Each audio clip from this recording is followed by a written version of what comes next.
You see, most people think that the money is in selling a course, selling a community, or even selling a product. The money is in selling from a sales presentation. I was in the motel room and just wasn't motivated to do anything. And I was like, why would I do this again? I literally tried to build what I thought was an empire, and it came crashing down on top of my head. But I'm telling you, I did it with 2 tables and lamp on a laptop and made 8 figures starting from there. To get somebody to buy what you want them to buy and feel like they're doing it for their reasons, you have to make them believe in these things. If you're trying to make money online, whether through YouTube, social media, coaching, consulting, digital products, or whatever it is, there's something that you need to understand. You see, most people think that the money is in selling a course, selling a community, or even selling a product. But the truth is that's 100% false. It's not. The money is in selling from a sales presentation, because if you can't present the right offer, position the right problem, you can't move people through a belief, it doesn't matter what you're selling. And that is exactly why I'm excited to have this conversation today, because you're about to learn from an expert. Because on this podcast, for the first time, we got the man, the myth, the legend, Jeremy Michael. And in this episode, we're going to be breaking down what it actually takes to get people to buy, how to create offers that convert, how to build a real asset so that your business can sell your product. And today, we're going to show you how to present it. So, Jeremy, man, thank you for being on the show today. Yes, sir. It's going to be a good one. For sure.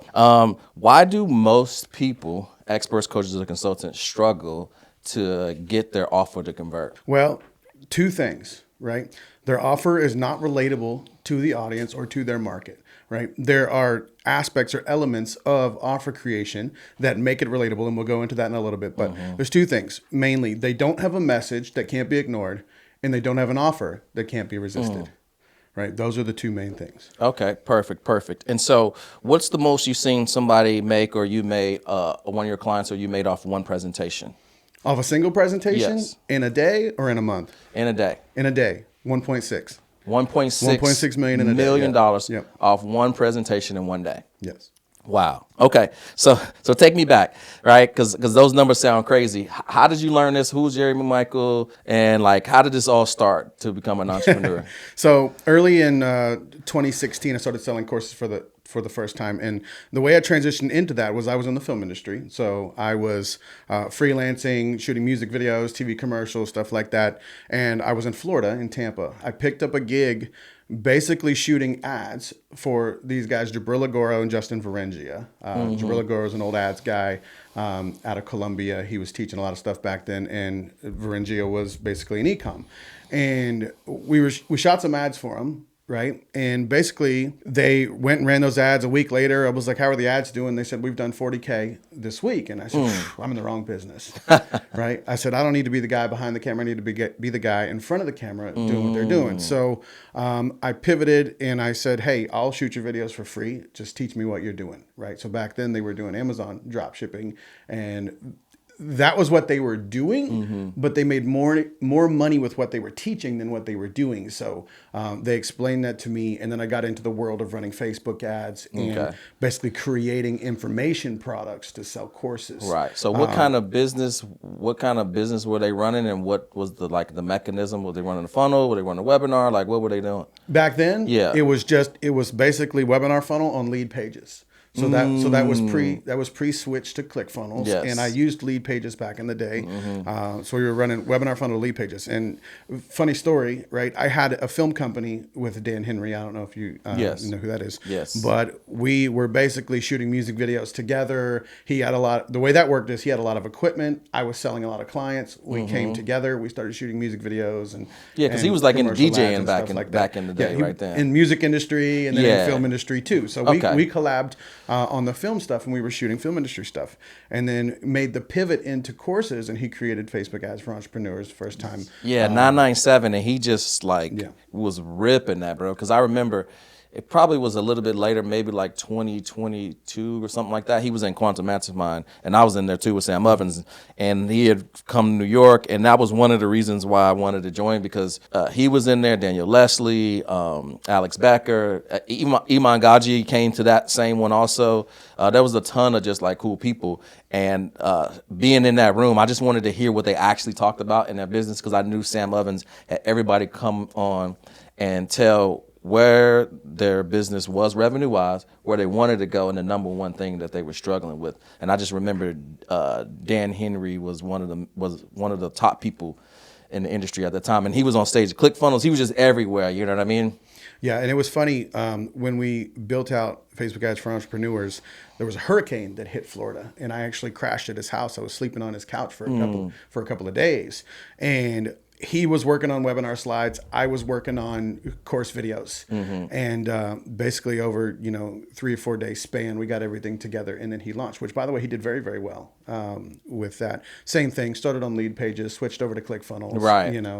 And he ran his webinar and scaled it up. And people today, they say, "Oh, webinars are dead." I've been making a shit ton of money with webinars for many, many, many years. So, how did you learn the webinar game? Like, where did that come from? Was it from these guys, or like? No. So the first, the first thing was that introduced us to the world was .com Secrets, obviously through ClickFunnels. So I read .com Secrets, then I read Expert Secrets, and that got my wheels turning, right, and got me thinking about producing a webinar. So to shorten that backstory, there, I left Dan and I split, and I went off and started launching my own courses in the music industry, right? I started launching courses teaching artists how to force the virality of their videos, because I come from the film world, right? So I wanted to apply all of the ad knowledge and all of the webinar knowledge and funnel knowledge to the music industry, because I had a lot of music clients that I was shooting music videos for, right? So I was like, oh, this is an easy market to tap. Right. That was before I got really, really good at creating offers and messaging and all that stuff. I was just going to what I knew, right? Working in my zone of genius, which was working with artists. So I created an offer webinar called The Music Profits, and I was basically teaching artists how to force the virality of their music videos and get paid back streaming revenue. So back in the day, when you dropped a video on YouTube Vivo, so YouTube paid out between 38 cents up to $5 or $6 per 1,000 views in streaming revenue. But Vivo itself was a set rate at 0.007. What that means is, right, 1 million views would pay out $7,000. 1 million real views would pay out $7,000 in streaming revenue. So I would teach artists how to spend $2,000 to $3,000 on ads and return $7,000 in streaming revenue. And streaming revenue paid out every 90 days. So you had to have the ad money to sustain, right, 90 days of traffic before you got a return. However, if you were able to spend $2,000 to $3,000, generate a million views, and then return 7K, it was profitable. You would 2 to 3x your money, and you would force the virality of your music videos. So I thought in the beginning, by teaching this to artists, I'll also get more music video clients, because if I can shoot the music video for them and then teach them how to force the virality of it, they get 2 million views. They're going to come right back to me, because I was the one that shot the video and got them the views, right? So that was the original game plan. But what I realized is I was making more money selling courses than I was shooting music videos. And this is what year? 2016. 2016. Yeah, this is the beginning of like we call it like coaching bubble now, but this is like the beginning of the emergence of like coaching just like being crazy going into 2020. Yeah, this is pretty dope. So this 2016, you're now realizing that you kind of like switching vehicles, right? Like you start being behind the camera and you're shooting things for some people who are obviously marketers. And then you realize, okay, I just made these guys $40,000. Yes. Right? So you're like, wait a minute, how much did they pay me for this? How much did they make? I need to probably learn what these guys are doing, and I'll do this for free if you guys can show me how to make the money that you're making. Makes sense. So then you switch to consulting and marketing at that point, and then you create a course teaching people, partner with Dan Henry, and then you go off and do your own thing. Yeah. And, it's funny because most people just give you the highlight reel. They talk about the good things that happen, all of their wins, but life is not like that, right? Disruption always follows intention. And in my first year of launching courses, right, fortunately, I had done a lot of pre-study on webinars and funnels and ads. Right. So at the time that I launched my course, I kind of knew what I was doing. And that was back in the golden age of Facebook ads, when you didn't have to be too skilled with copy or any of that stuff. Yeah, you to could get say a result. anything at You that just point. had to know how to target, how to interest target, how to narrow an audience, that kind of stuff. So what happened was I got to basically 100K a month, and I felt like the king of my own castle, right? Untouchable. Never had made money like that. Never had made money like that in my life. I'm pulling money out like crazy, 60, 80,000 at a time from the business, spending it, elevated my lifestyle. I moved, I rented a house in Sarasota in Laurel Oaks Country Club. I was paying $7,500 a month for rent. 7,500 back then. It was an 8,000 square foot home. Yeah, 8,000 square foot home. My first larger home. And the thought was, okay, I'm gonna, and it's a funny story because I had like 60K in the bank, right? And I went and I paid first class security. I dropped 20,000 of it just to move into the house, with the thought of, it's not really fake it till you make it, because there was an intention behind the investment. Like, Right. I'm going to use this house for masterminds. I'm going to use this house for content. use it as an asset, Use it for yeah. content, masterminds. It's an asset for me. So I did that and dropped 20 out of my 60. Had 40K there. And now in the house, we produced a lot of content, shot a lot of ads. We did 3 masterminds, generated a lot of money. Just to kind of add to this story, before I moved into that house, I was in a 2-bedroom apartment in Sarasota, and I didn't have a wall big enough to fit a 6-foot whiteboard. So I had bought a 6-foot whiteboard, didn't have a wall big enough for it. So I actually turned it sideways and leaned it up against the wall. So if you look at the old pictures, you can see my kitchen and then there's the dining room table and a 6-foot whiteboard leaned up against the wall. Right. And I would film from the top of the table and use the top half of the whiteboard. And that's how I was creating content before I moved into the larger house. Now, I had a roommate at the time who was very, very adamant about wanting to learn everything that I was doing because he saw the money that was coming through from the course sales. Okay. Right. So he keeps bugging me. He's like, let me help you. Let me help you. Let me help you. Right. Your roommate saying this? Yeah. So Okay. he started learning. Eventually, I made him a 50-50 partner. Right. And I'm not saying 50-50 partnerships are bad, but when you hear the rest of the story, you're going to say, wow, this didn't work out. Right. So anyways, I made him 50-50 partner. We move into the larger house. Everything's going well. We're scaling. We've got about $600,000 in the bank. Right. Because of my lifestyle change and the way that I was moving. Okay. Number one, we skipped 2 quarters of filing. For most people who don't know, if you make over a certain amount, it's recommended that you file quarterly.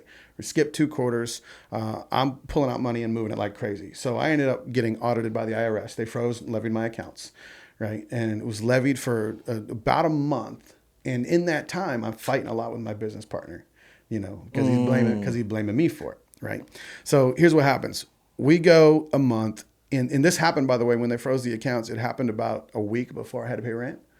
So I end up getting evicted from the home, right? I move into the Knights Inn in Sarasota, motel in Sarasota. Well, there's a little more to that. So what happened was when they eventually released the account, unfroze the account, they pulled half the money out, right? Because I didn't know anything about tax and entity strategy at the time. This was like I first started making money, I didn't know nothing about it. So they pulled out a bunch of money that they thought I owed, right? From the last couple years and all the money that we made and all that stuff. And basically we had $360,000 left. Okay. When we got the money back, I was relieved from a month of not having it. So I go and I'm party for the weekend. So I go out and party and I'm having a blast. I'm like, yeah, I got it back, back on top of the hill, I come back to the house, wake up on a Monday morning, and I'm seeing decline messages on my cards, from card payments, decline. I pull up the account, $0.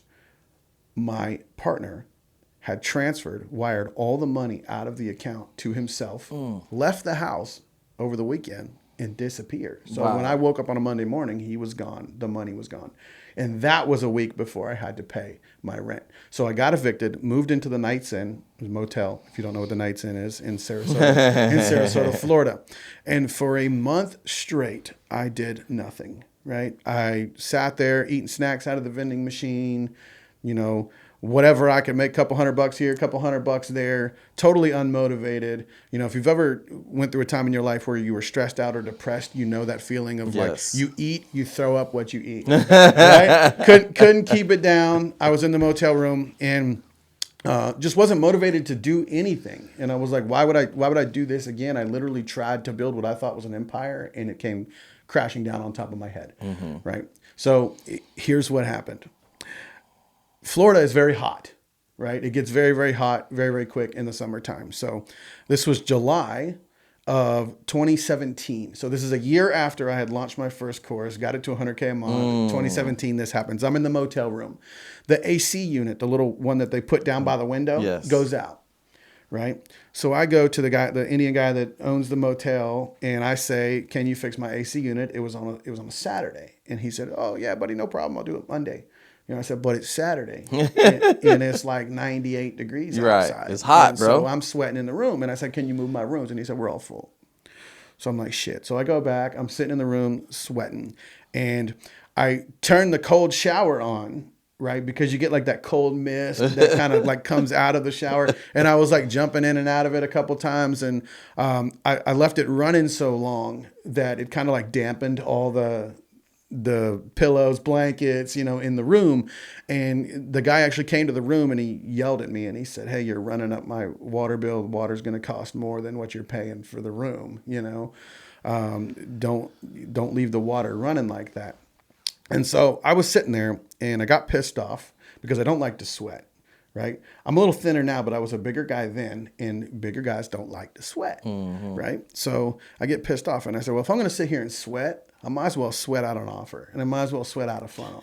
Right. So I didn't have any tools or resources except for my laptop. So funny enough, I've got old videos where I pulled the mirrors off the wall of the motel room, and I had expo markers, mirrors, and the white rags that come in the motel room. And I was shooting valuable content videos, teaching strategy drawn out on mirrors, right? And I put a spin on it because people would ask me, they say, "Oh, look, you know, he's supposed to be making all this money, but he's got a popcorn ceiling and he's in a motel room," right? And so I starting my videos by saying, why am I shooting this video in a motel room? I'm shooting this video in a motel room to prove to you that you don't need all the fancy bells, whistles, tools, resources to make something happen. You can shoot in a shitty motel room and you can still be valuable enough to sell, right? So I started using that as my angle, even though I knew that I was there because I had to be. Right. Right. They didn't know that. I used it as a marketing angle. So what I did is I took two tables, little end tables from the motel, because the motel room has like a little couch and a little end table. So I stacked the two tables on top of each other, laptop, pulled the yellow lamp over from the desk. And so I had yellow grainy video with a mirror for a whiteboard, and I shot some value videos, and I didn't have money for ads. So back then I was using organic group strategy. So I would go into other people's groups, and the very first thing I did was thank them for what I've learned from the group, and then contribute value. So I would say something like this. I would say, "Hey, I just want to thank the group admins for putting this group together. I've gotten a ton of value from it. To reciprocate that, I've decided to shoot some strategy videos and drop them here. If it's not allowed, please remove them. But there's nothing to sell, just information," right? And they would approve my posts. And so what I would do is I would go on the mirror and I would draw out a funnel strategy, right? And then I would cliffhang it and I would cut it off at the end and I say, "Listen, if you want to learn more about this, drop a comment." And then I would go through the comments, get them in the DMs, and close a couple deals, right? So I closed a couple of deals. Facebook group strategy. Yeah, I closed a couple of deals organically, basically poaching from other people's groups, and then use that money to leave the motel. Well, it's funny because back then that was a legit Facebook group value post strategy that from 2016 to probably like 2022, it just completely crushed. I remember Cole Gordon was talking about he had a Facebook group that he did that in. I think that was in Consultant Accelerators, like one of the organic outreach methods that Sam Ovens taught. So that was like a Trojan horse type strategy that you just leave a long post giving a ton of value, and then people are commenting in it, and then those are like your leads right there. So there's another piece to that story, and it's a pivotal moment and it led to a pivotal moment in my life, and that is the course that I had running, right? The Music Profits. I had a lot of people who had bought into that course and were currently in the membership area. When I got zeroed out, I didn't even have the money to continue to pay my ClickFunnels subscription. So the course actually got taken down. And when the course got taken down, there was mass panic with all of my students that were in the course. They started saying this is a scam. They started, charging back, lost my merchant accounts. A lot of people have, problems with Stripe and their merchant accounts, all that back then. And so kind of the situation, right, that I could have avoided by being smart with my money snowballed into like me not being blackballed, but people were not happy about me selling a bunch of people into a course and then the course getting shut down. And then, so what happened was after I popped off a couple of sales and got money back, then I, refunded a lot of those people in the course, but it still caused an issue. So I had to make a pivot, right? When I was in the motel room and I thought about sweating out that other offer in a new funnel, I said, should I do it in the music industry? No, right? I had successfully scaled a course to 100K a month. So I did what a lot of people do. I created a course for course creators, right? And I created a course. I created a course basically around the idea of how to create a course and scale it to 100K a month, right? So that course became the Ask Backwards course launch, which was the name of it, by the way. And that was the Ask Backwards course launch is how to scale a course to 100K a month with a reverse webinar strategy, right? So we didn't use a front-end webinar. I let people into the free access membership area for free. And then in the first module of the course, I broke up the webinar content. So I would take the traditional webinar, Secret 1, Secret 2, Secret 3, right? Break it up into the first module. So it would structured like this. Module 1 would be introduction, video 1, video 2, video 3, which was Secret 1, Secret 2, Secret 3, and then recap, call to action to unlock the rest of the course. So I gated the content. I was one of the first people to ever gate content like that. Free access I said free access to the course. That was a lot different because I knew that if I was selling to marketers, they had an upfront objection to webinars. They knew the webinar was going to be 3 secrets and a pitch. So I switched things up and I said, okay, not a free training, it's free access to the course. So now they opt in, get their information, they're in module 1, right?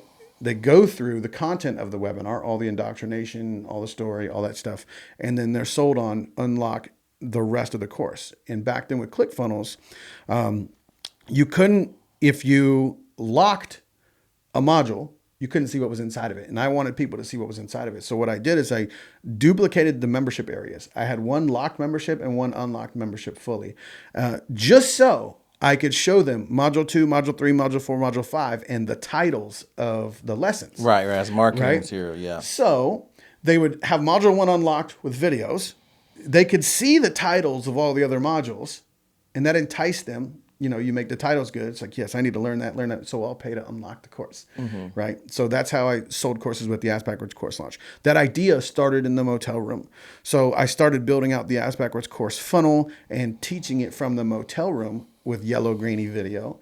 And that eventually was reproduced professionally, became the Ask Backwards course launch that I scaled and sold 14 million with a single course, right? So that pivotal moment from motel to millions taught me a lot about entrepreneurship. And like I said earlier, a lot of people have a limiting belief in their own ability and their own resources and tools. They think I need to, and this setup is great. This podcast setup is great. Cameras are great. Everything's great, but you don't have to have this to make money.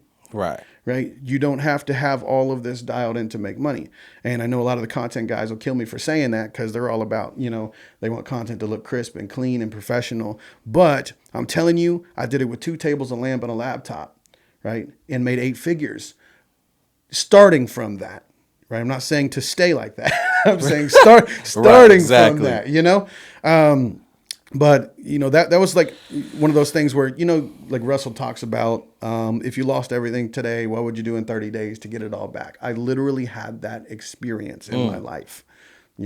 So some people give advice on what they would do. It's just theory, Right. right? With me, it happened. It's like, here's what I Right. did. So if you're listening carefully in the last couple of minutes, I told you exactly what I did. I stacked 2 tables, a lamp, a laptop. I created yellow grainy content, didn't care what it looked like, only cared about the messaging and the value of it. Then I dropped it into groups for free with a cliffhanger so that people would comment, and I responded to the comments in the DM, and I closed deals. Right. Yep. You Right. did. That with no money. You did organic outreach. So this kind of leads into the next segue, which is, that's an incredible story, by the way, just an amazing journey. Because I think a lot of times too is like, everybody online is talking about what you should do, not what they did. Yeah. Right. And it's.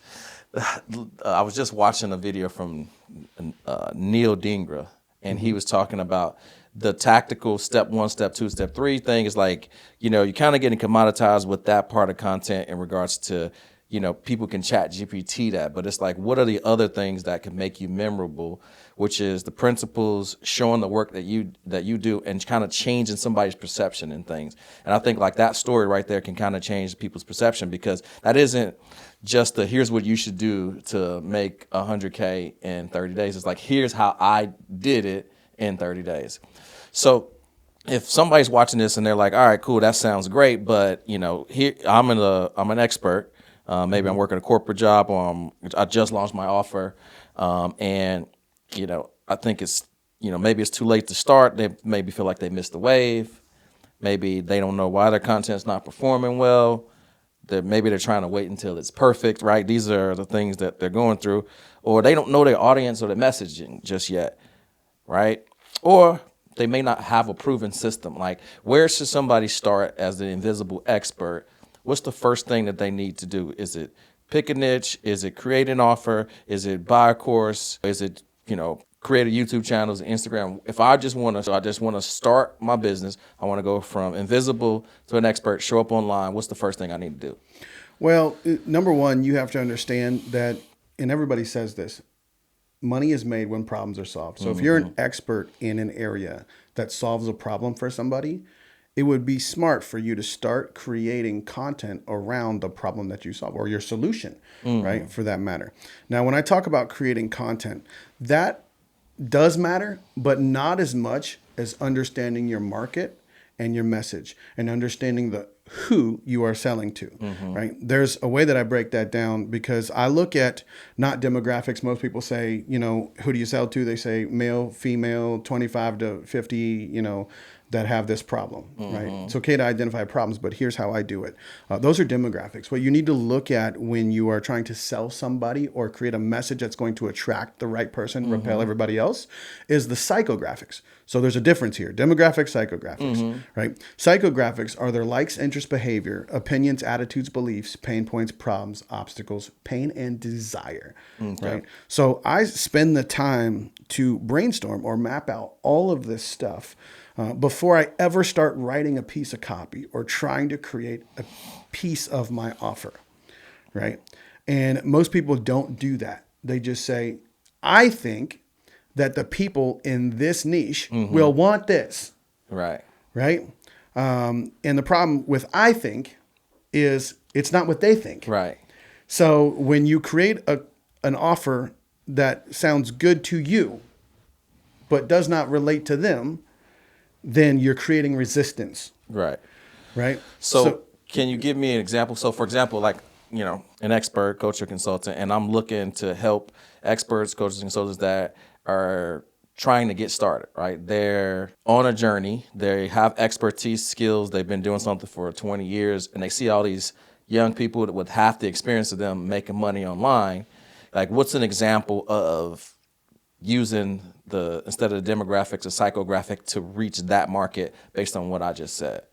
Well, anytime you have identified the type of person that you want to attract, the first thing I do, other than brainstorming ideas on the psychographics, is I break down the 4 levels of a problem, right? So in that niche, they have a problem, right? There are 4 levels to the problem. The first level of the problem is a surface level problem, right? If the surface level problem is no sales, you can keep saying, I hope you get sales, I hope you get sales, I hope you get sales. Right. But that's very surface level. And the person still thinks, yeah, that's great, but you don't understand my situation. You don't understand, what I got going on, how my life is. You're just saying you can get me sales, right? That's like a sticker label, right? The second level is the effect level, which is the pain or feeling of that surface level problem. So what does no sales feel like, right? And basically, what kind of pain is it causing in their life? So you want to, jot that down. So you've got surface level, you've got underlying, Okay. which is the pain or the feeling of. The third level is the effect level. So surface, underlying, effect level. Okay. Right. This is where people start to miss, right? The last two, effect level and ancillary problem. So the effect level problem basically is real life situations or examples of how that pain or feeling is affecting their actual life, right? What does no sales feel like? And then how is it affecting your life, right? Example, you don't have any income. So you're behind on bills. You're fighting with your spouse because of the money issue, right? Most relationships, they fight about money and bills all the time. You're tired of seeing the neighbor pull out in his C8 Corvette and you're just have your Honda Civic in the driveway, right? So there's envy there, right? So there are several effects that the feeling of no sales has on your life, your relationships. Everybody talks about health, wealth, relationships, but literally in the effect level problem, I'm breaking down different life examples in all 3 of those categories on how the surface level problem and the pain of the feeling of it affects their life. The fourth one is what creates a truly irresistible offer. That's the ancillary problem. An ancillary problem is a problem that occurs as a result of you solving the first one.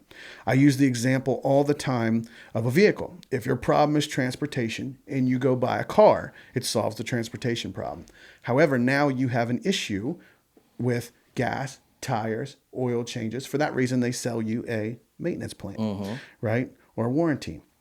And so those problems were created because you solved the first problem of transportation. Right. So if you look at, in outside of automobiles here, if you look at the offer that you're trying to sell and you say, okay, I help them solve X. Once they solve X, Y is going to happen. This, and this, and this, and this. If you don't address those things in your offer, and by the way, I take all those ancillary issues and I create bonuses in my offer stack to solve every single one of them, right? If you don't do that, then the ancillary things that happen or are going to happen or could happen will be the reason why they object to solving the surface level problem in the first place, right? Another example is webinars. If I tell you I can write you the best webinar possible and it's going to get you 60 to 80 booked calls at the end of this month, if you don't know how to close on a call, which is an ancillary problem, you're going to be afraid for me to write that webinar and you're going to object to my offer and you're not going to buy it. Right? So those ancillary issues create objections. And overcoming those objections, you have to jot down all the ancillary problems that could occur as a result of solving the first one and create things into your offer that solve those ancillary issues. Amazing. So if I'm a beginner online and I'm like, okay, so who should I be selling to? You saying not focus on the demographics, but also focus on the psychographics. The psychographics. Of the Okay. person. Yeah. And then within that, going through the 4 levels, right? Which are what? Again, can you just repeat that? So that's part of it, right? Yeah, but can you repeat what they are again? So the 4 levels, you have the surface level problem, the underlying problem, which is the pain of the feeling of that problem, the effect level, which is real life examples, Yes. health, wealth, relationships, how it affects their life. And then the 4th one is the ancillary problem, which are problems that occur as a result of solving the first one. Right. So the first thing you want to do is you want to focus on the psychographics instead of the demographics, and then you want to not just focus on the surface level problem. You want to go 4 levels deeper. Yeah. And let me tie all this in. So those 2 things are just a piece of it, right?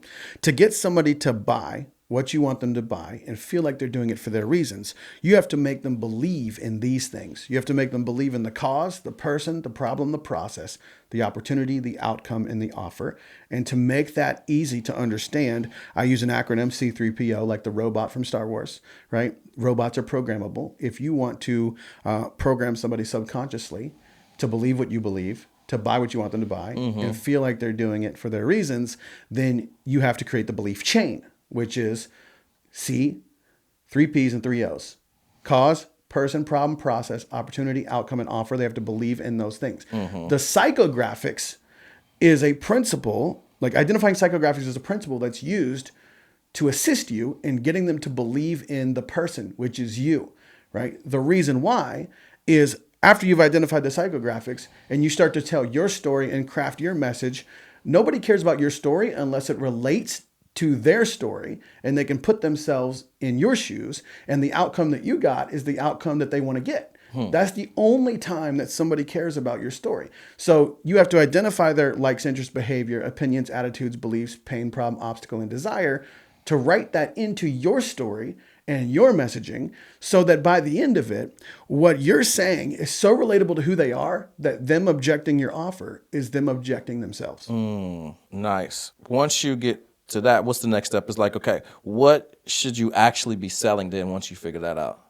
So here we go. So that part right there, the psychographics, the story, the messaging, sells them on belief in the person, okay?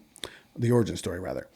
The 4 levels of a problem sells them on belief in the problem, right? Because again, they have to believe in the cause, person, problem, process, opportunity, outcome, and offer, right? Now, what you should be selling them is something that solves the problem for them, that solves all 4 levels of that problem for them. So, when you say what type of offer should they sell, can you give me an example of somebody? Yeah, so they be selling a course, should they be selling one-on-one coaching, group coaching, should they make a digital product, should they do a mastermind? Like, what are the things that they should be offering somebody to get them that solution? So you don't necessarily have to. You could be in the service-based business. There's a lot of people that are watching this that probably are in the service-based business, whether they sell insurance or sell taxes or, maybe they have a brick and mortar or whatever. So you can offer a service to people that solves a problem to, But what I've found is once you get good at that, you have an income ceiling, right? Service is capped by the amount of time that you have to actually deliver that service, right? So you can only make as much money as you have time and energy to do so. And then, yes, you can expand team and you can increase overhead and you can get more locations and all that stuff. But that eats into your profits tremendously. Correct. But at the end of the day, I've found that you can make more money in selling the knowledge of how you were able to accomplish something than actually accomplishing that thing. Right. And that's interesting because it speaks to what you were saying earlier about a lot of people are selling courses on things that they've never done because they realized that there's a lot of money in selling information. Right. And some people, yes, have built the businesses, they have the expertise, and then they turn it into knowledge and information that they can sell. Other people read a book, gather some information, repackage that information, and sell it. Right. Either way, right. I don't think either one is wrong. And the reason why is when it comes to selling information and knowledge, most people think they have to be a master. You don't. You just have to be a few steps ahead, right? Here's what I mean.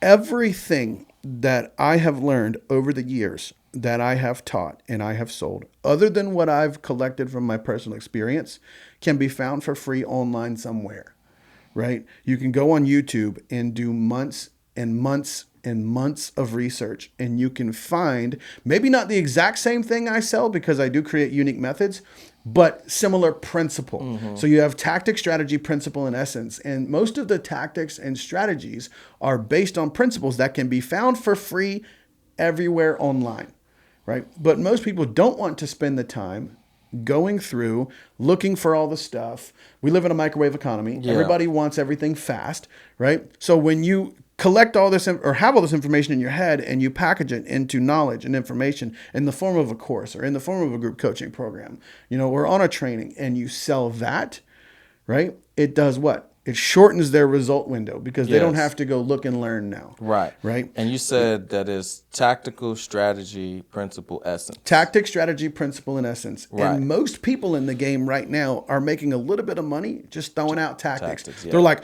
run this one play. Yeah. Right? I'm going to teach you how to do this one thing. And so, they draw people in with a tactic and maybe they give them, and then they get into a webinar and they give them a little bit of strategy.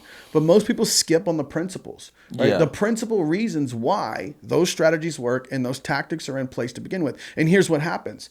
You get into this copycat phase of watching what Russell Brunson is doing, watching what Dan Kennedy's doing, watching what Tony Robbins is doing, watching what Ty did, watching what everybody's doing, and then copying it for yourself or modeling after it, because a lot of those guys, they taught to what? To funnel hack, to Right. what? To look at what they did and model after it. Yeah, and because funnel hack is right, nothing more than to just follow copy. to follow success, because success leaves clues. Yeah, and that line has been beat But- to death that Russell Brunson coined Yes. with Tony Robbins. Pairing copy somebody else's funnel with that analogy got everybody So here's what happens. to join though. ClickFunnels. What you're copying is tactics and strategy. Right.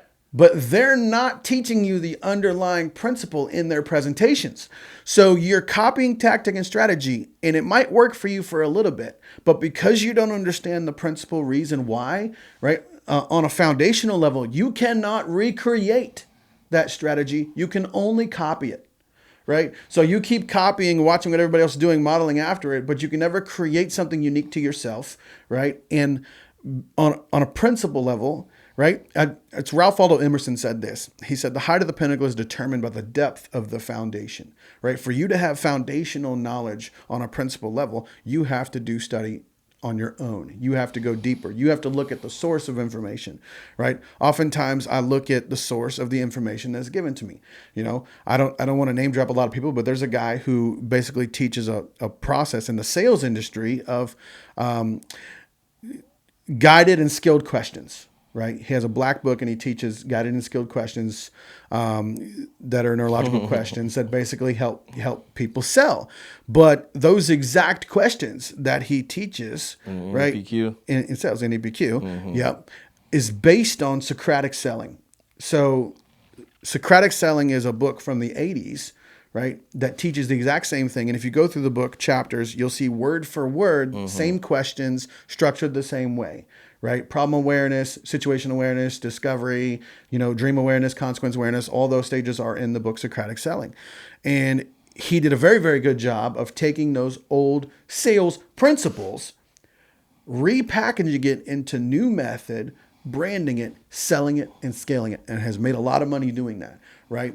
But the principles that I'm talking about today, you'll hear me talk about offer creation and messaging and, and creating belief. They've been around for thousands of years, all the way back to the Aristotle days, the triangle of persuasion, ethos, pathos, logos, right? Which is the emotional appeal, logical appeal, and credibility, which you hear everybody talk about emotion versus logic. People buy on emotion, they justify with logic. Like those concepts are thousands of years old, right? The difference is now we live in the age of distraction. Thousands of years ago, right? You had your sandals in the sand and you had your little table set up in the marketplace. And the only thing you had was your words, right? You had your goods and your words, and you had to tell stories and you had to say the right things to attract people to your table to trade your goods. Right. Now we live in the age of distraction where you have funnels and software and 2.0 this, and all these different things, AI tools now that are coming out that take people away from the original message, right? Which is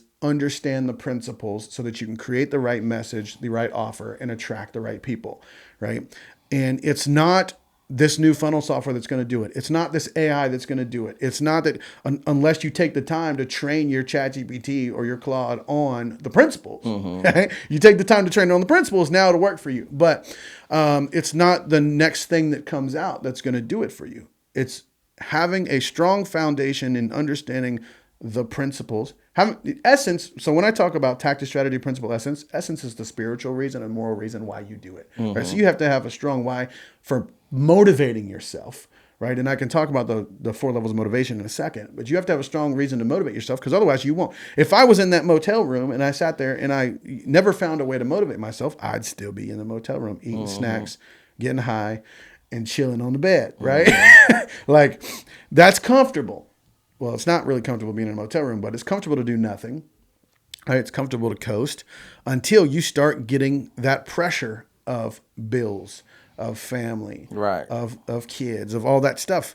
Those pressures are motivators. Right. You've got 4 levels. I'll just go ahead and tell you. You got 4 levels of motivation, right? First level of motivation is positive gain. You want to make some money. Second one is fear of loss. You've made some. You don't want to lose it, so you got to make more. The third one is competition. After you made some money, you're watching this person do 50K a month. You got to do 50. You're watching them do 100K a month. You got to do 100. Next thing you know, they're doing $500,000 a month. You got to scale to that level. And then your competition starts throwing out, I'm doing $1 million a month all over social media, whether they're doing it or not. Right. Right. The competition causes people to start posting the next level, next level, next level. All of a sudden you see people who jump 1 year from, oh, how I made $1 million to, oh, here's how I made 8 figures in 1 year, whether they did or not. They're doing it because their competition is raising the bar. Right. So Yeah, the claims are just getting outrageous where 16-year-olds trying to teach people how to make $100,000 a month. And I'm like, dude, you're not even old enough to get a Stripe account, bro. Yep. Like, what are we talking about? It's a claim game, right? So some people play the claim game because they're only motivated by competition, right? So you're watching what somebody else is doing. It goes back to the old keeping up with the Joneses thing. You're watching what they're doing and you got to be doing better. After you've gotten to a point to where you've made money, not worried about losing it because you got it protected. You're not worried about competing anymore because you're at a level to where everybody that you thought you were trying to be before is either at your level, right? Or you're above them. Now you're not motivated by competition anymore. The fourth one is impact, right? So the last thing is, how many people can I move? How many lives can I transform? Where am I feeling the impact? Because I'll tell you something about course sales. You can sell thousands and thousands of courses and make millions of dollars. You will not feel the impact of it that you thought you were going to feel. You will know that you have made money from it and you've helped a lot of people. But the reality of it is 85% of the people that you sell courses to will not go through that course and will not take action on it. So what happens is, right, unless somebody comes back and tells you, hey, this changed my life, and you do get some testimonials, you don't feel the impact of that because you're sitting at the house, you're basically, locking yourself in a room, creating content, Right. and you're not out there with the people, right? So how do you solve the impact problem? Most people transition into speaking on stages at larger events. You feel the reciprocation from the audience, and Right. that gives you a sense of impact, right? You start expanding your reach, okay, outside of just courses. I was talking to somebody in California. I went to work on an offer with them, and I said, and he was a pastor of a church. And I said, it's interesting. When you go out in the community, everybody knows you. They say, hey, Pastor John, they're greeting you, they're talking to you, they're happy to see you. They know you, right? I sold courses and made millions of dollars. And when I go out in a random city, or when I go out in a city, nobody knows me. You don't get that same sense of self-worth, when you're out and about. Now, if I go to a marketing conference, everybody at the marketing conference knows me and they line up to ask me questions. And it does get annoying sometimes, but I love to serve people, so it's okay, right? There's that. But outside of your niche, however small it may be or big it may be, how known are you and what kind of impact are you having? So I started looking for ways to impact others outside of my niche, right? So that there's not the side rail or rabbit hole on the levels of motivation, but those are the 4 things that motivate people. And everybody starts in, I want to make money. Right. So what are the 4 again? It's positive gain. You want to make money. Fear of loss. You made some, don't want to lose it. Competition. Watch what everybody else is doing. You got to be doing more. And the last one is impact. Now, some people, especially in the life coaching industry, start with impact, right? So they're like, I don't really care if I'm making much money. I'm impacting people. I'm changing lives, right? So some people start on the other end and they say, I just want to impact people, right? This is where you like counselors and, and therapists and all this stuff. They're making a little bit of money, but with their main why or motivation is like, I'm changing lives and I'm helping people, right? But eventually you realize, well, shoot, I've been doing this and giving away a lot of free advice. I could be making a lot of money with this. Maybe my motivation should become positive gain for a little bit so that I can make some money. Right. Right. Okay, man, that's some sauce there, which is like, I'm gonna have to go back and rewatch this. But if I'm thinking through the motivating factors to get somebody to buy, the question becomes now, okay, what is the best method to take somebody from a stranger and a paying client and one single conversation, presentation, one single event? Like, what's the best format that you've seen that's worked the best for you and your clients? Well, the one thing that I've done over and over again that's worked the best for me is webinar funnels. Okay. But I can't say that is the best method, right? Because whether you have a VSL to book a call, whether you are posting organically with the right messaging and offer, and you've grown a viral audience and you're selling to that audience, or whether you have a challenge funnel or a quiz funnel, whatever you use, right? That's the mechanism that delivers the message, Okay. right? The most important thing that we were talking about earlier is having the right message and the right offer, Right. right? Once you test that and it converts, then it's like, okay, let me go ahead and start building out systems now that I can use to deliver this message consistently, right? So where the webinar funnel comes into play is being able to take your knowledge, that messaging, that offer, your knowledge of how to create belief and indoctrinate a person and get them to, like I said earlier, buy and feel like they're buying for their reasons, putting all that into a 1-hour presentation and then having a way to drive traffic to it and deliver that constantly to new people, right, is a great way to convert cold. Okay. Right now, So go ahead. in that though, so like let's kind of define what a webinar is, right? So what exactly is a webinar? There's all these buzzwords, right? People say VSL, they say webinar, they say masterclass, they say boot camp, they say workshop, whatever you want to call it. It's all the same thing, right? A webinar done the right way is the exact same thing as a stage presentation scripted the right way, right? I have seen in the past webinars where people with a good convicting message and a good offer just get on camera live and talk for an hour And so a And webinar sell. is nothing more than just a sales presentation. and sell. However, if you try to just get on and talk without being in tune with who your audience is, how to attract them, what their false beliefs are, how to reframe those beliefs, and an offer that solves a problem for them, you'll waste your time, right? You won't sell anything. So for that reason, there's a science to creating presentations. Like I said, webinars, VSLs, whatever you want to call them. There's a science and an art to creating presentations that if you have it dialed in, and it relies heavily on neuroscience and psychology and human behavior and story selling, when you have all that dialed in, you can use those elements in any form or fashion, whether it be on stage, in a webinar, in a sales presentation, on a sales call even. You can use those elements in any form or fashion and you can sell. Right. So I want to tell people that webinars can make you a lot of money, but that's deceiving, right? Because there are a lot of people out there who are like, oh, I've run webinars, have made no money, right? Didn't get me the result that you're saying it would get me. It's not because the webinar didn't do it. It's because you didn't understand what goes into the webinar that does it. Right. So that was going to be my next question. What are the core components of a highly successful, highly converting sales webinar? Woo! That's a loaded question, right? There's a lot to that. I'll tell you an overview and then I'll go deeper. Okay. In overview, when I write a webinar, I follow what I call a 10-40-10-30 strategy. So it's 10 minutes of introduction and pre-frames. I'll explain what pre-frames are in a second. You've got 10 minutes of pre-frame, okay?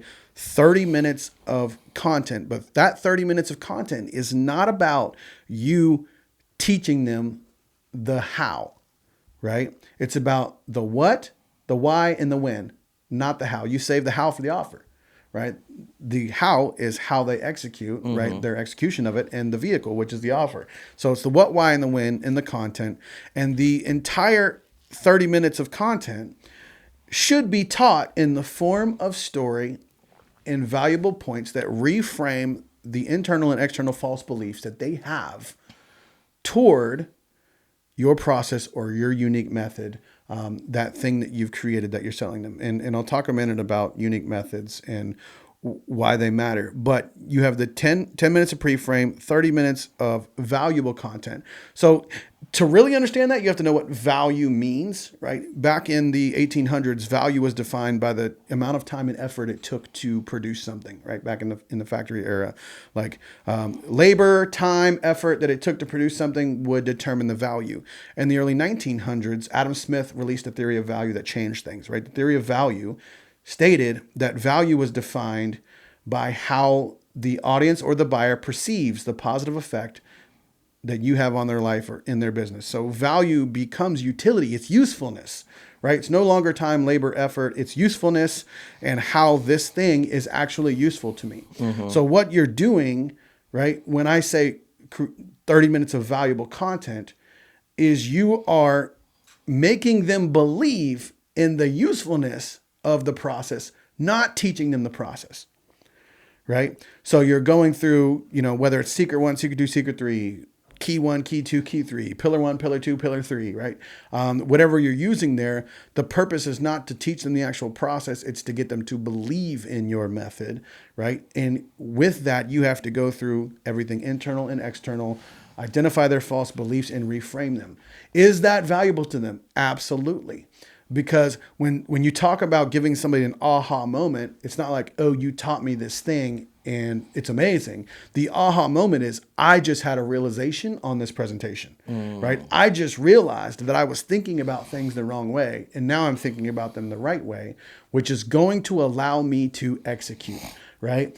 And that execution is buying your offer, which allows them to implement, the strategy. But after the 30 minutes of content, then you've got 10 minutes of offer presentation and offer stack, right? Look, guys, I have pitched many presentations in the past without an offer stack. Crickets in the room. The moment that I started stacking out an offer the right way to show the true value, usefulness, and utility of the offer, and then say, this is what it would be worth, but this is what I'm going to charge you, right? I started selling. So what's an offer stack? So an offer stack, so there's two ways you can look at this. Most people do what's called product stacking, right? I'm going to give you X amount of videos. I'm going to give you this workbook to go with it. You're going to get 2 tickets to this event. You're going to get it. So and that's just product stacking. It's like, I have all these different products. Let me bundle them all together into a stack as if that increases the value, right?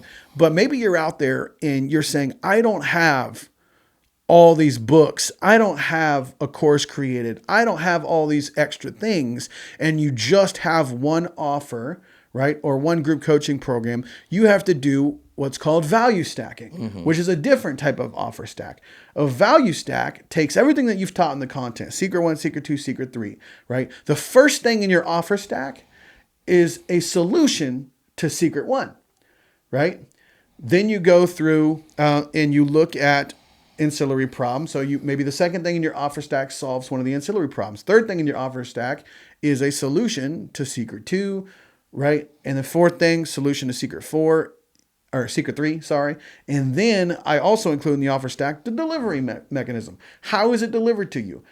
Now you get the membership area. Now you get the private support chat, private support chat, all that stuff. So the most important thing when you value stack an offer is them seeing how each line in your offer stack solves a problem for them and reminding them of why it matters. So then you go back to the psychographics, right? And you relate each line of your offer to something that matters to them, right? Do you see how? So I'll say, the first thing in the offer stack could be this blueprint, which helps you solve this, this, and this. Do you see how, his key line here, do you see how this will help you remove this pain from your life that you said that you are having, right? Do you see how this one thing can help you to get blank that you said you want, right? So you're reminding them those things in each part of the offer stack.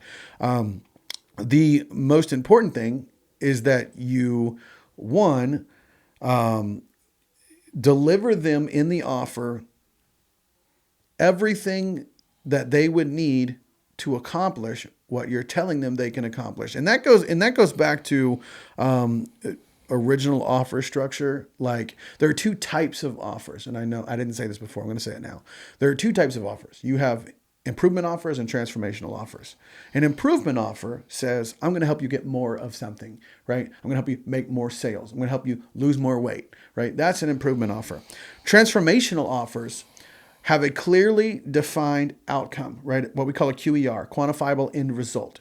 That's where you hear a lot of the A to B stuff, right? So A is where they are, where your buyer is, and B is where they want to be, right? Let's create a transformational offer that takes them from A to B, and B is their desired outcome, right? But they have to be able to see clearly that there's a problem with where they are, and they have to also be able to see clearly the outcome of where they could be, right? And the consequence of not being there. So it's A to B. Transformational offers will always, always, always outperform improvement offers because there's an identity shift with a transformation offer, right? If you are just selling an improvement offer, you're saying stay in your own identity and do more, right? If there's, with the transformation offer, the messaging is become somebody else so that you can do something different and have more or have different. Right. So that's the old be, do, and have. Yes. that Myron talks about. Yeah, but gold. Transformation offers, will always outperform improvement offers. And to my point there, what you stack in your offer must appear to lead them to that transformation. Right. So, and then obviously we talked about earlier the bonuses that you add to the offer. A lot of people think that bonuses are just there to, they are there to increase value, but they think, oh, if I just add more stuff, right, it'll now feel like it's worth it. But you have to be strategic with because the bonuses, again, are supposed to solve the ancillary problems. They're solving objections because your core offer, your main offer stack, is going to create objections from the ancillary problems, right? Okay, if I do the first thing in your offer, if I implement this blueprint or this guide, it's going to cause this to happen, but I don't want that to happen. So, but you introduce the bonuses. That's what makes an offer truly irresistible. Right. So you're teaching them, 3 secrets or 3 keys or 5 pillars or whatever, and saying, hey, once you believe in following this method, you'll be able to get X, Y, Z result. I've created blueprints. I've created this guide. I've created these scripts. I've created this stuff, right, that will help you do all of that we just talked about, right? And then the other way that people mess up is they'll throw things into their offer that are irrelevant to what they just taught in the presentation. Right? You ever see somebody teach a presentation or go through a presentation and then they pitch things in the offer that had nothing to do with what they were talking about, right? And here it's like when you see some of those guys, they'll teach all about funnels or ads or whatever. And at the end, they pitch an offer and they throw in like a credit repair blueprint, or something in the offer stack that's totally different, that doesn't correspond to the messaging in the presentation, right? The point of the offer is to be the vehicle for which you carry out the method that you taught in the training. Right. That's it. Don't throw extra stuff in there that you think is valuable, but they don't see as valuable because you just shifted their identity and their beliefs around a certain method. So everything that you sell in your offer has to relate back to that method. Yeah. Right. Yeah. So good. You can't throw a bunch of random stuff in there and say, oh, well, I have this training from 3 years ago that would be valuable to throw in. I have this from if it's not relatable to your presentation. Otherwise, when people see a lot of stuff, their brain goes from motion to logic and they think, oh, wow, this is a lot of work. This sounds like a lot of work. Right. It sounds like a lot of work. It's a lot of different stuff. Now their brain has to think, okay, I'm getting all this different stuff. How do I put it together? How do I use it all together? Like, is the book that you're giving me in line with the training that you're giving me, or is it going to start teaching me different concepts that's going to take me in a different direction? You know what I mean? So it all has to be in line with your method, one, in how you carry out that method, and obviously the bonus is the ancillary problems, and then you have to clearly show them in the offer the delivery mechanism. How am I going to get this information? Am I going to get on a weekly call? Am I going to log into a membership area and go through videos that are pre-created? Am I going to have one-on-ones with you? Am I going to have a private members chat or group support?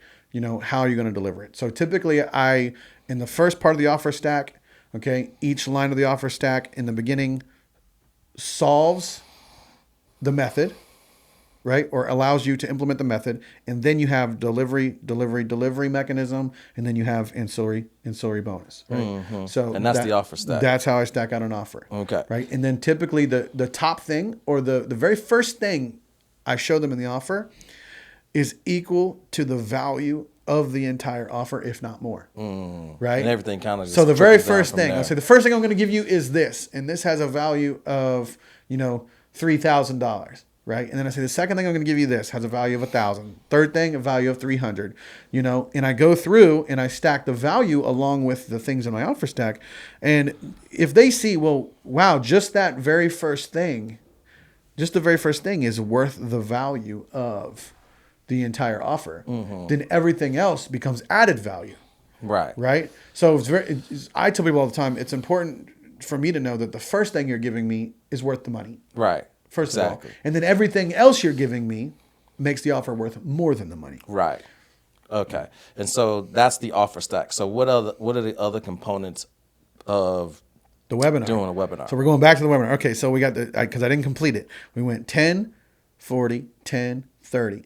So now we're in the 10 minutes of offer. Yes. And then after that, what most people don't do is 30 minutes of reframing false beliefs, objection handling, and different closing techniques, right? So you have, to recap, you have 10 minutes of pre-framing. You have 40 minutes of valuable content, 10 minutes of offer stack, and then 30 minutes of closing techniques, reframing false beliefs, and objection handling. Most people pitch the offer and leave.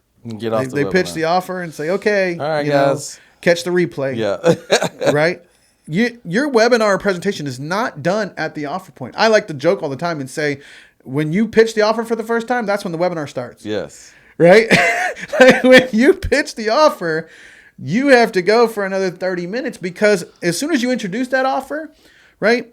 Like I said, they go from emotion to logic. They're not going to buy until you get them back into an emotional state. Yes. Right? So you've pitched the offer. They see what it is. Now it creates a lot of questions in their head, right? It creates a lot of ability objections. Like, am I able to do this? Do I have the time for this? Do I have the money for this? Right? So then you're going through time objection, money objection, capability objection. And we solve those by doing things like telling some of the 12 stories that I talk about all the time. One is an ability story, right? And by the way, I already gave you an ability story because my story, my origin story, is also an ability story. There was a time when I was in that motel with no tools and resources. Ability story is a story about a time that you don't have the tools and resources to make something happen, and you're able to make it happen anyways. Right? It gives the buyer a sense of hope. So a lot of times, if I don't use the ability story in my origin story in the beginning, I will tell a separate ability story post-offer, right? To make them believe again that they, with what they have, can make it happen, okay? Then in that 30 minutes also of reframing false beliefs, I'm telling a this versus that story. And this versus that story is a story of two people, right? One decided to work with you, got the reward. The other one did not. Consequence. It's a reward and consequence frame. By the way, when I get deep into story selling and I talk about the different types of stories, and I'll circle back to webinars in a second, but I got to say this. Every story has a corresponding emotional activator or buying trigger. There's a reason for every type of story that you tell. And I was studying the creation of belief, and I go all the way back to the original books on belief, Bible, Torah, Quran, right? And I'm like, if I'm going to study belief, I want to study where it came from. But everybody knows these are the largest, books on belief in history. And I discovered that the 12 stories are used in all of these books. So this versus that story that I was just talking about, story of two people, is very similar to like parable of the two sons, parable of the coins, in the Bible.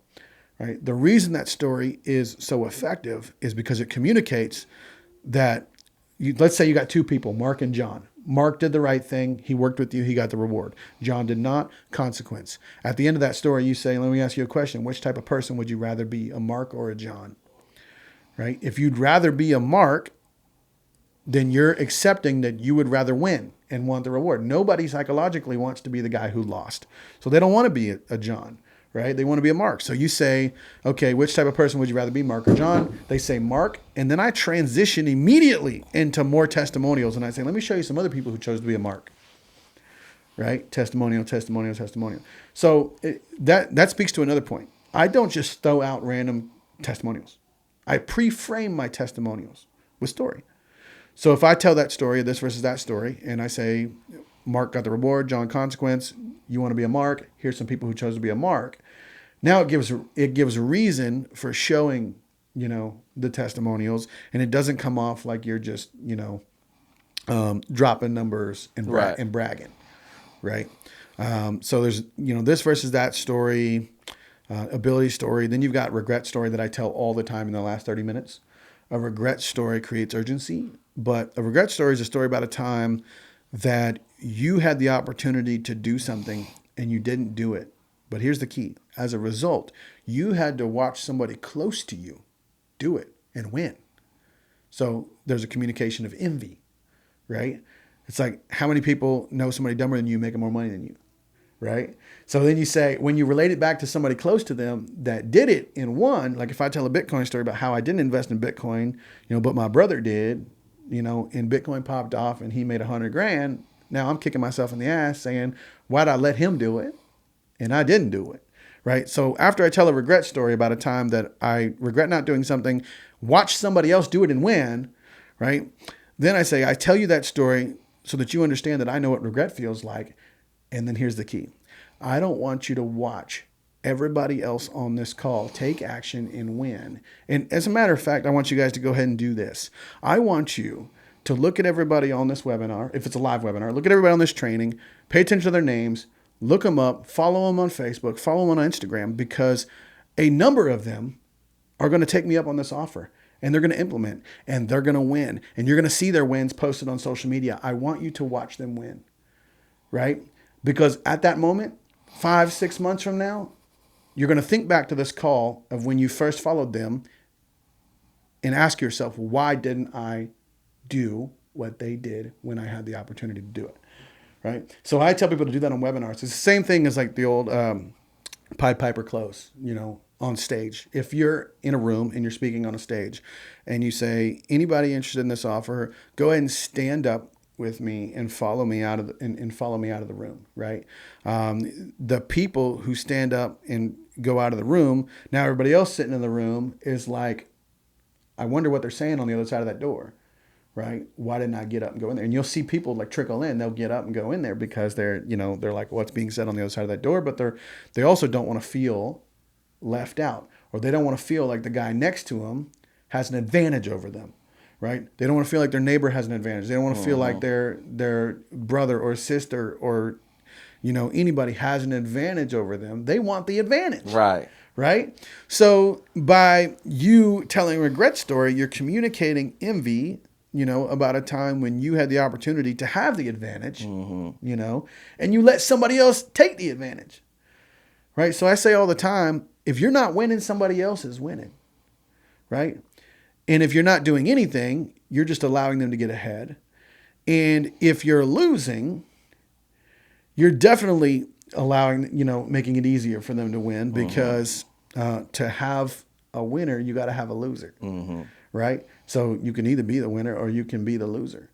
And the same thing goes with offers. Like if you're not creating an offer that solves a problem for somebody, they're going to buy an offer from somebody else who solves that problem. Exactly. Right? So if you don't sell it to them, they're going to find it somewhere from somebody else that's not you, right? And if you feel like what you do or your expertise or your knowledge can truly solve a problem for somebody, can transform their lives, then it is your moral obligation to learn how to craft that message, create that offer, write that presentation the right way, and sell it. You have a moral obligation to do that, or at least I feel like I have a moral obligation to do that. So I'm not sitting on my hands, but again, I'm motivated by impact now and not make money. But in the beginning, it's like, hey, if you just want to make money, do this the right way and you'll make money. For sure. And so that's the last phase of the offer, right? And so, I mean, that sounds like a lot of time, effort studying, and if, as a new person trying to execute on all those things perfectly, that would seem intimidating.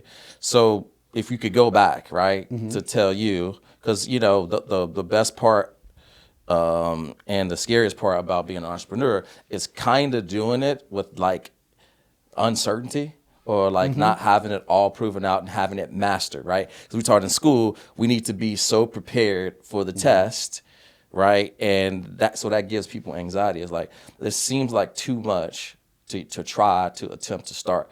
So what would you say to that? So there's two things that I would say to it, right? Let's look at it with a garden example, right? I tell this little example all the time about a garden, right? You want your garden to grow. You want it to be fruitful. You want it to bear fruit. You want to have all the luxuries of having a fruitful garden. But for that garden to grow, it needs what? It needs light and it needs water. You got to water the garden, right? Water is necessary. So a lot of people, what they'll do is they know that they have to use the hose to water the garden, but they'll wait to roll out the hose until it doesn't have any kinks in it, right? So a lot of people will think, well, I can't roll out this hose and water my garden until I work out all the kinks. But the hose doesn't kink until you roll it out. You have to roll the hose out first to even get a kink, right? To find the kinks and then walk over and unkink them. It's the same thing. A lot of people wait to take action until they think everything is perfectly aligned, and it'll never be, because disruption follows intention. And every time you start to do something, your hose will kink, right? So you can never water your garden and have a fruitful garden, waiting to roll out the hose, right? That's a garden example. The other one is you want to go on a road trip, right? And you're ready to drive to Florida and go to the beach and spend a week, enjoying the sun and the sand, in the ocean. Okay. But you get in your car and you start your car and you turn the GPS on and you set your destination to Florida. But you sit there and you say, okay, now I have to wait till every light in the country turns green. Right? If you had your GPS dialed in, you had the system, you had the knowledge, you knew where you were going to go, and you knew how to drive that car, why would you sit and wait for every light to be green? Right? You know you're going to get stopped along the way. It's a part of the process. Right. Right? But every time you stop, you have the opportunity to go again. Right? Isn't that great? So there's two examples that I hope make it easy for you to understand. You can't have a fruitful garden and water that garden without a kinking hose, right? And you can't wait for the hose to be unkinked because it doesn't kink till you roll it out. Right. And the other one is, if you've got the GPS and you know how to drive, why are you waiting for every light to be green? Yeah, and that's so true. And I think the underlying lesson to that is that doing, I heard Omar El Takori say this, doing leads to the discovery, right? As a byproduct of taking action, you kind of learn what to do by what doesn't work. And then the path illuminates as you walk it, right? And so as you're taking the steps, the next step illuminates for you. It's kind of like if you get in your car and you're driving in the fog early in the morning, which happens a ton in Indy. You can only see so far in front of you, but you continue to keep going knowing that the road doesn't end and you ultimately get to your destination. But, taking action is a skill that you have to master as an entrepreneur for sure. Not knowing how it's going to work, not attached to that, having a good idea of the process, but again, learning along the way and not having it all figured out. I think so many people are trying to just be perfect all the time and have everything figured out. And a lot of times, being prepared, knowing everything and trying to be perfect is an underlying sign of insecurity in most people in general, thinking that you need to know everything in order to be valued or to be seen in a certain way. You know what's interesting about what you just said with that fog example, right? You can only see 50 feet in front of you or whatever. The truth is, right, you don't know that road's going to keep going. You believe it is. Yes. Based on past experience, right? So belief is only needed in the absence of fact, right?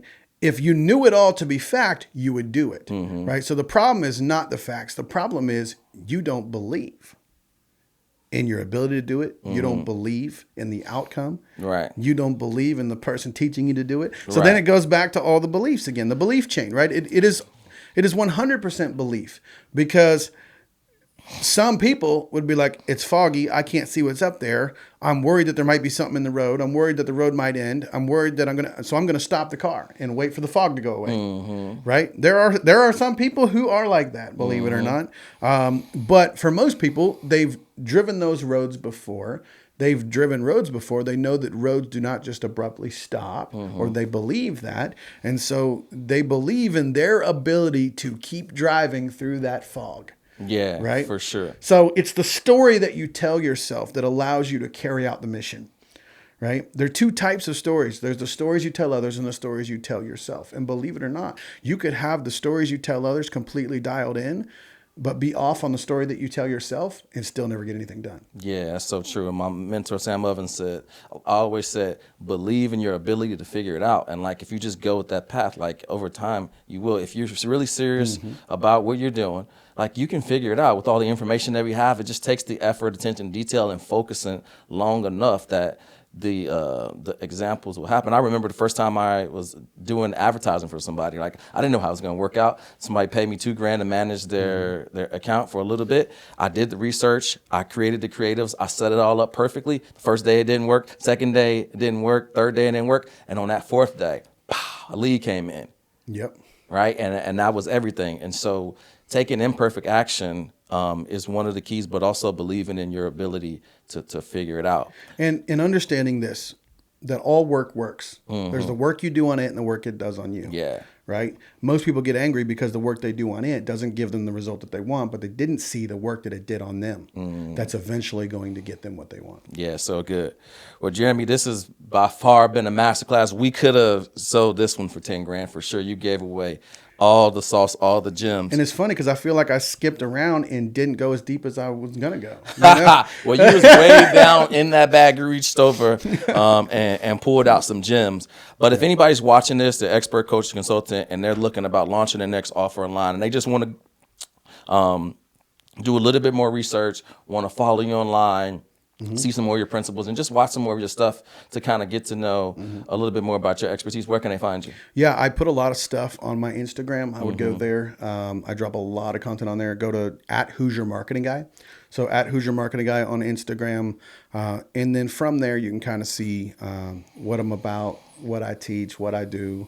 I get into a lot of stuff. Now, what I will say is I do walk people through the entire launch process from beginning to end. Ad strategy, traffic, funnel strategy, offer creation, messaging, subconscious selling, closing, sales team management, all that stuff.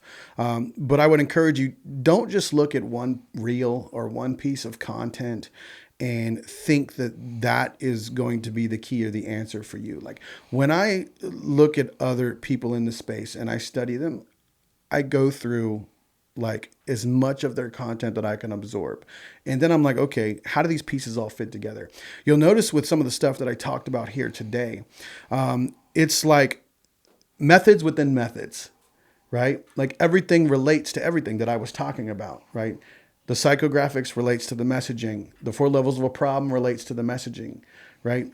The offer is correlated by what's in the message, right? Because the offer is not just what happens at the end. The offer is the entire message, right? So everything is a piece of everything. So when you go through my content on Instagram, you look at one reel, go through a bunch of them. Not just because I want to get views on all of my content. That's not my intention. But what I'm saying is I would rather paint the whole picture for you than give you a piece. Right. Right.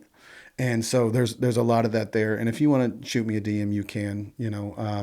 My VAs manage my DMs. So sometimes if you shoot me a DM, it might get responded by somebody else. If you comment, let's give them a word. I want to give them a word to DM me. If they DM me that word, then I'll know to look at that message. What's a word that we can give them? Yeah, so if they DM you the word webinar. Right, there you go. If you DM me the word webinar, I will personally respond to that message. Excellent. Well, guys, this has been an absolute masterclass on how to take your offers, who to sell, what to sell, how to sell it, how to say it, and how to highly convert strangers into paying clients. This has been the Social Selling Podcast. We'll see you in the next one.